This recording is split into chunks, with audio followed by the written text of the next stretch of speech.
Okay, Erev Tov. We'll dedicate this night's shiur in the memorial of Naftali Israel, Ben Yael Marcel Gans, who has his 30th day today.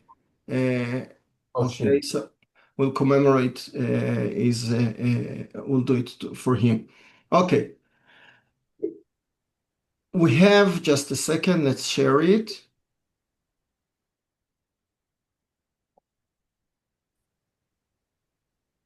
Okay, we have three parashot at the beginning of the parasha with a lot of mitzvot, as you know, very similar to Parashat Mishpatim, and we'll speak about it. כי תצא למלחמה על אויביך ונתנו, then we have the story of אשת יפת תואר. I won't discuss it today. And then we have the second parasha, כי תהיינה לאיש שתי נשים, האחת אהובה ואחת שנואה, and Rashi, according to the Midrash, understands that there is a link between the first parasha, that if you do it, which is something which is permitted but not preferable, then you have two wives, one ahuva and one snua. And if you have two wives, one ahuva and one snua, then you have the third parasha of Ben Sorer Umoreh, והיה ביום הנחילו את בניו, etc. etc. כי יהיה לאיש בן סורר ומורה, איננו שומע בקול אביו ובקול אמו. So the parsha of Ben Sorer Umoreh is something very unique, as you know. Even though that it's an explicit parsha, we have the in Masechet Sanhedrin, that Ben Sorer or Moreh lo haya velo nivra. It never existed. And the conditions to make this parsha true are so difficult that it's almost obvious that the Torah tried as much as the Torah could in order to exclude this parasha from the practical life of a Jewish nation. According to the famous Gemara, the Umoreh says that you need even the voice of the father similar to the mother, and hadn't we had the famous Rashar Hirsch that explains that it's a matter of education, that both of the parents had to educate their son the same way, and if they don't do that, so then they have Ben Sorer Umoreh. It's a beautiful explanation, but without him, the halacha doesn't make any sense, okay? We don't know, how many people do you know that the father's voice is even similar to the mother? Even similar to the mother. So, okay, so it's very obvious that the Torah didn't want it to come true, and there is a machloket in Sanhedrin whether it haya, lo haya velo nivra, or haya, I think it's Rabbi Shimon who says, אני ישבתי על קברו, whatever it means, so I have sat on its tomb. Okay, it did exist. Okay, but let's go to the parasha and see some interesting things. כי יהיה לאיש בן סורר ומורה. So the sin, the chet, is included in the two words ben sorer umoreh. We know sorer is the shoresh or root, sur, sur mera, or sarar, which is משחק מילים, a pan, or on the same thing. Okay? So ben sorer umoreh, סרו מהר מן הדרך. עשו להם עגל מסכה. הקדוש ברוך הוא tells Moshe when he's above. Okay? מורה, שמעו נא המורים in מי מריבה. Okay? So you hear in these two words the lack of authority to this boy. He doesn't listen, and his parents are helpless. They don't know what to do. He doesn't want to clean his room. He doesn't want to get out of the room. He doesn't want to go to school. Nowadays, we hear a lot of stories, more than you were used to. And a lot of boys, when they're a teenager, they cannot listen, okay? Okay. איננו שומע בקול אביו ובקול אמו. Without the drashot, it's very clear what the Torah says, okay? He's reluctant to listen. ויסרו אותו ולא ישמע עליהם. So this phrase, ויסרו אותו ולא ישמע עליהם, how do you explain it? It can be that they tried to educate him. They have come to Beis Din after trying everything. First of all, they try their basic authority of parents, parental authority, and then they try to tell him, go clean your room, go help cleaning the house, whatever. He refused. Okay, then they threw it, or they told him, okay, you don't have computer, you don't have an iPhone, you don't watch TV, you don't go to movies, you don't go to friends, whatever. So it's a part of the process till now, and it didn't succeed. It hasn't succeeded, and therefore they come ותפסו בו אביו ואמו והוציאו אותו אל זקני עירו ואל שאר מקומו. That's one option, but Rashi doesn't say that. Rashi says that it's a part of the judicial process. ויסרו אותו, Rashi says, in front of three people. You מטרה, you warn him, and you hit him. You whip him or whatever, מלכה אותו, okay? You flagellate him, okay? And then it's a part of the process of the system. It's not a part of the educational process that they A, spoke to him and he didn't listen, B, יסרו אותו ולא ישמע עליהם and still doesn't listen. No, ויסרו אותו is a part of the next pasuk, ותפסו בו אביו ואמו, okay? They caught him, יסרו אותו in Beis Din, they warned him, okay, in front of three people, and then they הוציאו אותו אל זקני עירו ואל שאר מקומו. If you see in מוציא שם רע, we have the same phrase, ולקחו זקני העיר, או זקני עירו, ותפסו אותו ויסרו אותו. So the same phrase, ויסרו אותו, actually the free translation is to torture him. It's obvious that we don't have anything like this. So ויסרו אותו meaning either the parents' first explanation or the second explanation of Rashi, Beis Din. Okay, they warned him in front of three, like in what they do in מוציא שם רע. Okay. ותפסו בו אביו ואמו והוציאו אותו אל זקני עירו ואל שער המקומו. So we know that שער, the gate of the city, that's a place in which the judges sat. We know that from ולא יושב בשער סדום, we know that from אשת חיל, okay, נודע בשערים בעלה, okay, so her husband of the woman about whom you say the whole אשת חיל, is known בשערים. He is a judge, okay? He is a judge, sits at the front, like Boaz, like Lot, whatever. ואמרו אל זקני עירו. Why do you need this pasuk?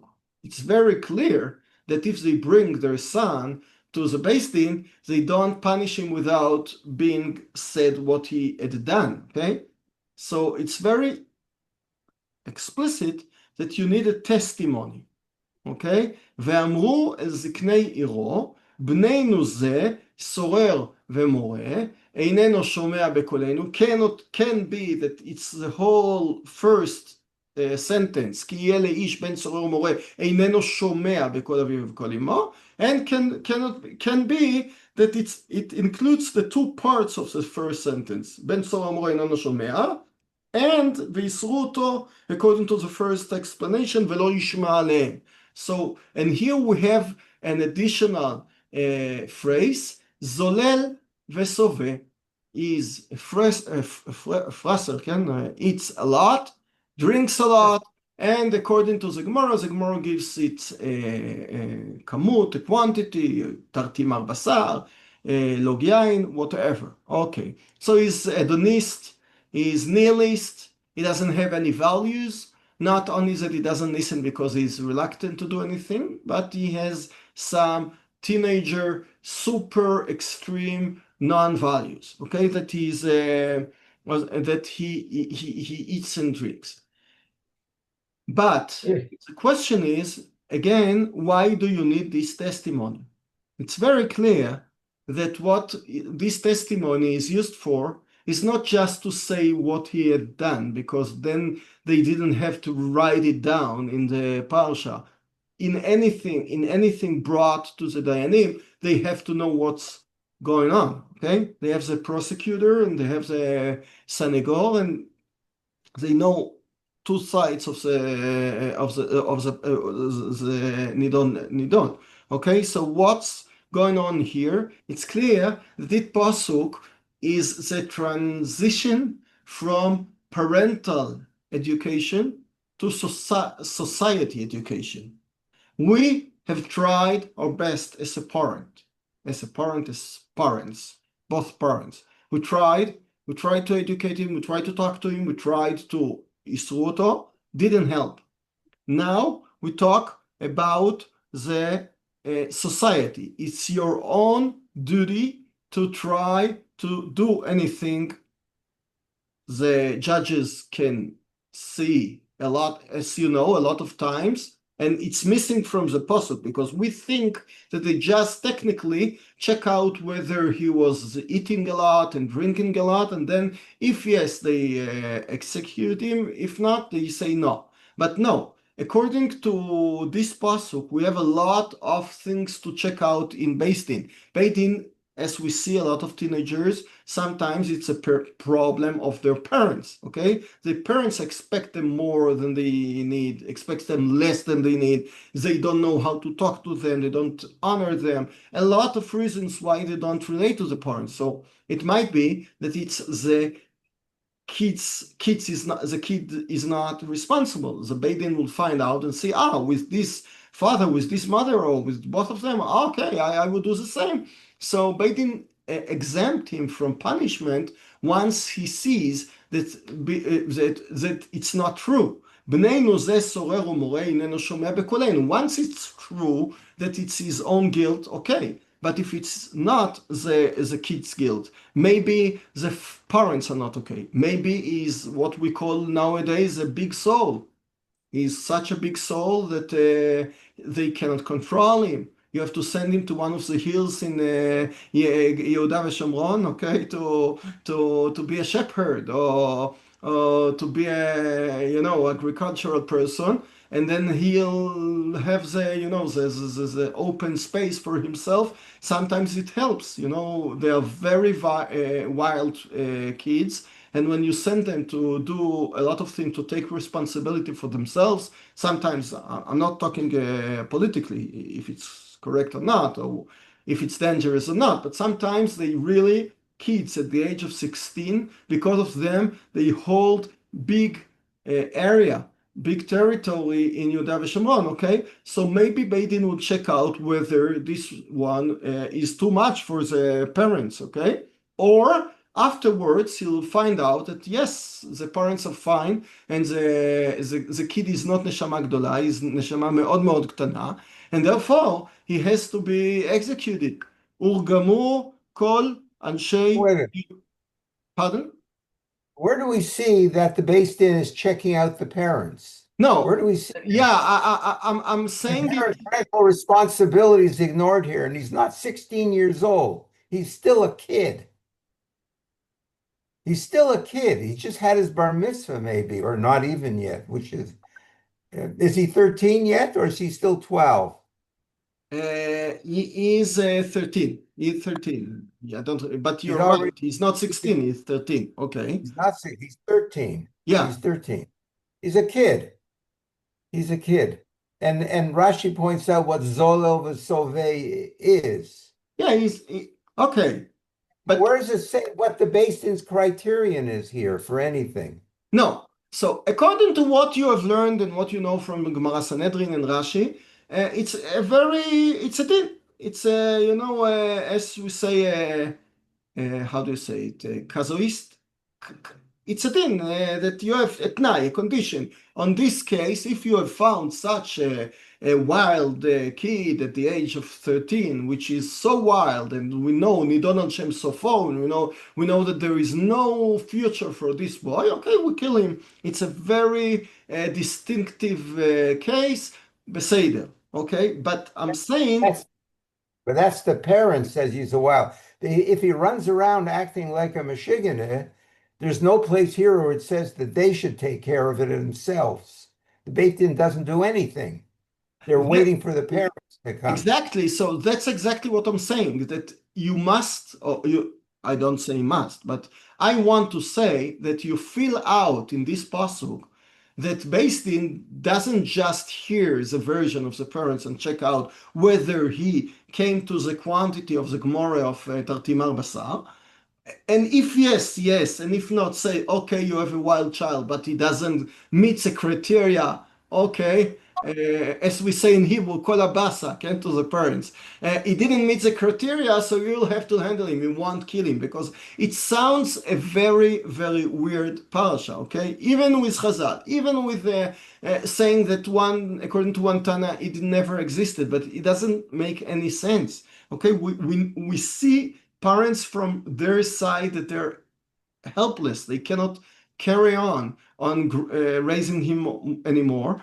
From the second hand, it's very clear that this parasha cannot almost exist. Okay, so you have to feel, and what I want to feel here, based on this pasuk, is that the criteria is yes. Okay, Rashar Hirsch will say that in the criteria of the Umoreh to check out whether the voice is similar, and they have similarity in the voice, you'll check out their education, okay, whether it was similar or not. But you can say that you can put things in, and even conditionals, and say that once Beidin is convinced that the boy is not is a matter of honest. He doesn't do it on purpose. So he's run by his parents, by his bad education. So then Beidin saves the boy. Okay, I don't know in the Torah what the Torah meant, because the Torah didn't have frames to put the boy, social schools, whatever. But you must put a tochen, content in this pasuk, and say that there must be a big difference between what the parents say and between the punishment. Because if it's, I remember when I was a child, there was a story, I don't know if you remember, that a taxi driver was murdered, and they found out that it wasn't an Arab, it was three boys from a school, very good school in Ramat HaSharon or something, and they arrested the boys, and then they let them once they had a vacation, and they robbed a store, and they escaped to Argentina, and it took a year to bring them back. So this was, in my memory, a mamash story of Ben Sorer Umoreh. Somebody with no future, somebody that is just evil and can be a psychopath or whatever, I don't know, and then you kill him. Okay, that's very easy case, because then you can understand. And there is a big difference, a big gap between what the parents say, they don't want to kill him, they just say, and what the Torah does. And even though that the Torah does, you're not satisfied with the punishment. So there must be here a big picture, and you have to divide it into a lot of cases. That's what I'm saying, that you have to seclude, or a lot of cases in which the Beis Din is mevarer, the Beis Din is the checker, the duty is to check out whether he's just meets the needs for basic being Ben Sorer Umoreh. Once they found that yes, then they have the technical criteria of saying that he's eaten such or not. Okay, you can disagree. Okay, that's just what I wanted to say about that. But we have not, we have a very similar din in Oved Avodah Zarah and in Mesit Umediach. We bring them, the Mesit Umediach or the Oved Avodah Zarah, to the Beis Din, and Beis Din asks the witness, Yad ha'edim tiyeh bo barishona la'amito v'yad kol ha'am b'acharona. The witness himself has to be the first one to kill. We know that from the Doeg HaAdomi. You remember that he had a Lashon Hara on David to Shaul, and then Shaul told him, you will be the first. You said you'll kill him. Okay? But here, you don't ask the parents to kill the boy. So you can say, okay, are you mad? What do you expect the parents to kill the boy? it's so difficult for them to bring the boy. So do you expect them to kill? Okay, I am mekabel. But it might be as well that it's the transition, as we said, the parental part finished at the first pasuk. כי יהיה לאיש בן סורר ומורה איננו שומע בגלל אביהם כל אמו ויסרו אותו ולא ישמע להם. Enough. Now they move to the society part, represented by the Beis Din, and they tell them it's your responsibility. So don't ask us as witnesses to participate in the killing. It's your own responsibility. The word שומע, איננו שומע בקולנו ולא ישמע עליהם, appears a lot of times just in Sefer Dvarim. In Sefer Dvarim, 90 times שומע root appears, 80 of them dealing with שומע בקול השם, שומע למצוות השם, שומע להשם, 10 times the opposite, הקדוש ברוך הוא listens to us, okay? השם ישמע מן השמיים, etc., etc. Here you have a person, a kid, that doesn't listen between the parents, okay? Not to Hashem, not Hashem doesn't listen to nation. No, we don't talk about the nation. We talk about Yochid, the singular person, individual, but he doesn't listen. And once he doesn't listen, you can see it in the face or in the context of not listening. Sefer Dvarim talks about a nation that listens. השם העם, כל אלוקים ידבר מתוך האש. שמעת, לא ראית, לא ראיתם כל תמונה, you have just heard. And if you cannot listen to your parents, so maybe you cannot listen at all, and that's why you kill him. Okay, I'm not dealing now with the technical halachot, just several נקודות. וכל ישראל ישמעו ויראו. Okay, in this pasuk of Aleph, וכל ישראל ישמעו ויראו. We have it 4 times, all of them in ספר דברים. מסית ומדיח, again, פרק י"ג. זקן ממרא, a person from the Beis Din הגדול, who doesn't agree with the majority's decision and thinks that he has his own opinion, he can have his own opinion, but once there is a psak, he has to obey. And he goes to his Kehilat and says, no, I think the opposite, against what Beit Din HaGadol הכריע, and then he is a din of the Ken Mamre, Perek Yudzayin, and Urgamu, וכולי וכולי, he is killed, and בכל ישראל ישמעו ויראו. The third time in Parashat Edim Zomemim, Parashat Shoftim, last week's parasha, Ed Zomem, Perek Yutet, וכל ישראל ישמעו ויראו. The fourth time is by Ben Sorer Umoreh. So again, מסית ומדיח, זקן ממרא, עת זומם, Ben Sorer Umoreh. 4 times of וכל ישראל ישמעו ויראו. And the Gemara in Sanhedrin Daf Peitet says that 3 times out of them, the first times, מסית ומדיח, זקן ממרא, עת זומם, צריכים הכרזה. You have to declare. Okay, so the Rambam points out that you kill them not, at night like Eichmann was executed. No, you do it in the regolim. It's in the 21st century. It sounds very weird, but okay. We do it in the regolim in front of Kol Israel. You say that this mesit umediach. Okay, Yeshu, for instance, was mesit umediach, so he was killed by the Romans, but never mind. If we had the koach by then, we would kill him and say, Yeshu, Esit, Umediach, and we kill him in front of everybody on Chag HaPesach. Bilchot Edut, the Rambam says that in Ed Sorer Umoreh, we sent letters, we sholeach igrot, to say these people, because everybody in another city don't know about them. So we send them igrot, saying that these people were killed because of Edim Zomemim.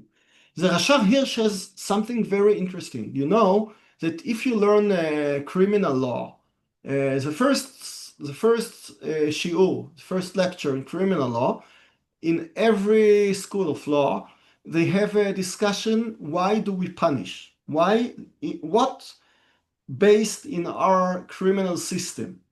Do we punish because of revenge, that we want to take revenge from the person we did? Do we punish because we want to save the lives of the others? Let's say that somebody is a thief, we want to punish him, not because we want to put him in jail, just because we're afraid that he'll rob myself, okay? Or that that we punish because of deterrence, harta'a, to deter other people from doing it. And it's very interesting, saying Rashar Hirsch, that in the Torah we don't find much deterrence at all. We find just 4 times, V'chol Yisrael yishmeu v'yirau, and here, saying Rashar Hirsch, because the danger is so big that this Ben Tzorah Umoreh can do, is a very extremist in what he does, so therefore we deter everybody. Okay, we have, if we look at the 4 cases that we just said, מסית ומדיח, בן צורר ומורה, עד זומם, אין זקן ממרא, we see that some of them deal with the system and some of them not. I'll explain. מסית ומדיח is a person who under the nose of the society brings you עבודה זרה. Because we know person to person avodah zarah, I can convince you to avoid avodah zarah, but if I convince you in silence, I whisper to you, come and tempt you to avoid avodah zarah, that's מסית ומדיח, כי שלחה אחיך בסתר לאמור, ננחה ונעבדה אלוהים אחרים, בסתר. Okay, so it's בסתר avodah zarah, against the national religious system. נגד הקדוש ברוך הוא, for עבודה זרה. עד זומם, he is against justice. Not only that he lies, but he tries to do the opposite. He has never been there, okay? So he is against, he tries to kill you, let's say, עמנו הייתם וכולי וכולי. So he tries to find out against he says that the Edim Zomimim, the Ed that testify about the Edim Zomimim, says that they were against justice. Zaken Mamre, as we said, against who he is against the system of justice. He's not against justice because he believes in what he says, but any judicial system needs to be cut into a final verdict. And once he doesn't accept it, so you don't do what to do. Nowadays, we have the same thing, okay? We have Bet HaMishpat Elyon because of other reasons, and you cannot believe Bet HaMishpat Elyon. So when Bet HaMishpat Elyon says something, you don't believe, okay? I'm not talking if it's true or not, but in fact, we don't believe in. That's very problematic because there is nothing cut. Okay, let's say that it's Bet HaMishpat Elyon says convicts somebody. You don't believe, or you do believe. So that's very problematic. That's exactly what Zaken Mamre does. Okay, so listen, we have somebody Oved Avodah Zarah against religion, Zaken Mamre against the system, Ed Zomem against justice, and Ben Tzorah Umoreh against his parents. So here you see something very, very nice, that education and parenting, as we say, is equal to the society, mamash like tzedek, mamash like the system, mamash like the religion, okay? We know it from Yetziat Mitzrayim. It's the first night of Am Yisrael. They have everybody gathers around the table, okay, and they eat Korban Pesach, etc. Lo yotzim me'abayit. But here you see it, that just not listening to the parents equals not listening to the system, national system of justice, not listening to the justice itself, not listening to the religion, okay? So we have here the same thing. And as I said, if you see, we see that Ben Sorer Umoreh appears for the first time here, right? So in the Ramban's famous definition from the beginning of Sefer Dvorim, we would say that it's a mitzvah mechudeshet, because we've never heard about Ben Sorer Umoreh. But if you look all over the Chumashim, you'll find Aseret HaDibrot twice, okay, or at least at Yitro, כבד את אביך ואת אמך. You'll find in משפטים, מכה אביו ואמו מות יומת, מקלל אביו ואמו מות יומת. You'll find in קדושים, איש אמו ואביו, תיראו. Okay, so we see that we have מורא, we have קללה, הכאה, כיבוד, each one in a different parasha, and here we have the outcome of something not doing all of that, that you have to kill him. But pay attention, where is it mentioned? מכה אביו, מקלל אביו, is mentioned in Parashat משפטים. And again, I said that this parasha is very similar to Parashat משפטים. So we have the punishment, מכה אביו, מות יומת, מקלל אביו, מות יומת. בן סורר ומורה, מות יומת. Okay, we have משפטים and כי תצא, both very, we say casuistic, meaning to say that you have a din, you have a case, in the case, you kill or you do this and that, and that's it, that's a din, okay? But in Parashat Yitro, we find the kavod of the parents, okay? We find in Parashat Kedoshim, we find the morah of the parents, hirah. So there it's not a din, that what do you do if they don't have kavod? No, it's just a value, erech of kavod or hirah, it's aseh or lo taseh to the parents. And here, in two of the parashot that is deal with a lot of mitzvot, we have the just system, what we do if you don't listen to your parents and hit them, curse them, or ben sorer umoreh. So we have so we've gone through ben sorer umoreh. We've said that it might be that Beit Din has more to do than just checking out the technical issues.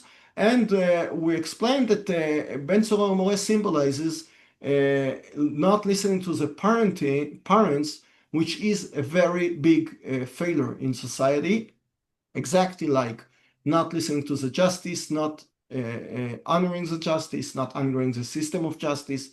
And at the end, we saw that the four cases of not listening to the parents are divided into two. Two parashot deal with the tzivui or isu.